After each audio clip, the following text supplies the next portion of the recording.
Liam Fox. Thank you, Madam Deputy Speaker.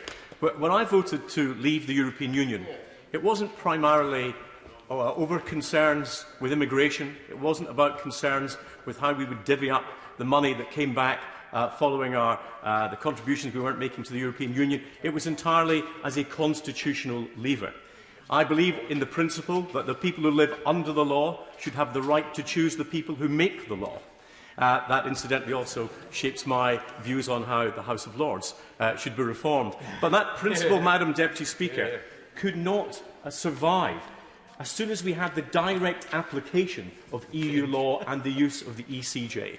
That, therefore, meant for me there was only one choice, which was to leave the EU. I explained that to an American audience by saying that if in the United States there was a court in Ottawa or Mexico City that could override the US Supreme Court, and nothing that legislators could do in the US, how would they like it? And they said, absolutely, we would never, ever accept it. That, for me, is the key principle. Now, Madam Deputy Speaker, when I first heard of this internal market bill, I was at the WTO in Geneva, and frankly, I was shocked to hear that the government was intending breaking international law, until I came back and looked at the provisions themselves and found out that nothing was actually being broken in this bill whatsoever. In fact, nothing was actually being done in this bill other than setting out a set of contingency measures, which is, of course, a well-accepted legal principle. It was...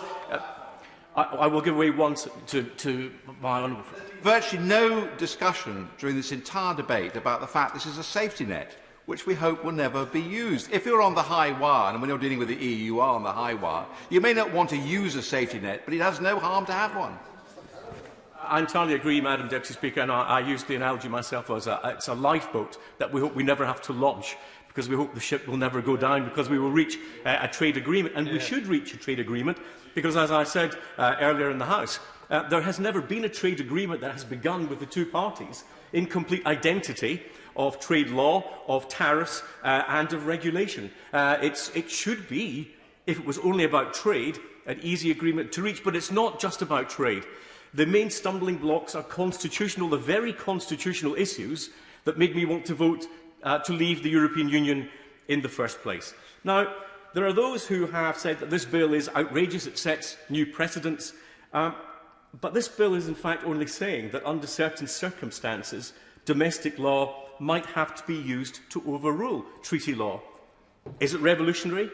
Is it unprecedented? Well, on the 12th of February 2016, the German Federal Constitutional Court said that treaty overrides by national statutory law are permissible under their constitution. It says, under the system of the basic law, international treaties have the same rank as statutory federal law. Therefore, they can be superseded by later federal statutes that contradict them. That is merely the power that the United Kingdom government is seeking to use as a contingency power should it need it, and yet nobody screams about the German Parliament being able to exercise an absolutely identical power. Now, Madam Deputy Speaker, in the short time, I want to make a couple of comments about the value of free trade in the internal market to the Union itself.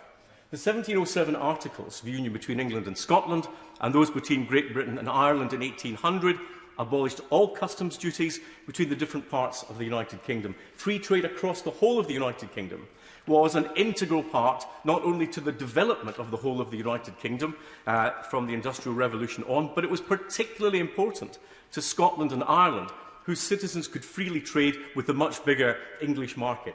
As something that exists today. It's a point that was made very well by the Honourable Member for East Antrim earlier in this debate, and it's easy, given how successful it's been, to forget how important that single market is and how easily it could be damaged and what the implications would be if it were interfered or restricted. Which, of course, is why, I'm sorry he's left his place, that the Honourable Member for Glasgow North was unwilling to engage in the debate with me last week when I asked what estimates had been made by the Scottish nationalists of the break-up of the UK internal market in terms of the Scottish economy. He said, we will come and make those arguments in due course, because, Madam Deputy Speaker, they don't want to hear those arguments aired in front of the Scottish people at the present time. But in terms of the devolved legislatures, they were created after the UK joined the European Community and then the European Union.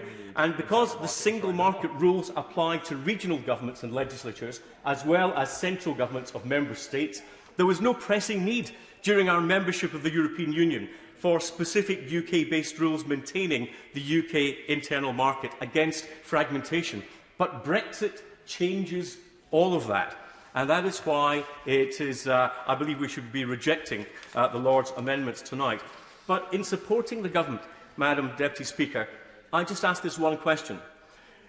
When did the government's legal advisers advise ministers that the Withdrawal Act indeed, by direct application, threatened the internal market of the United Kingdom?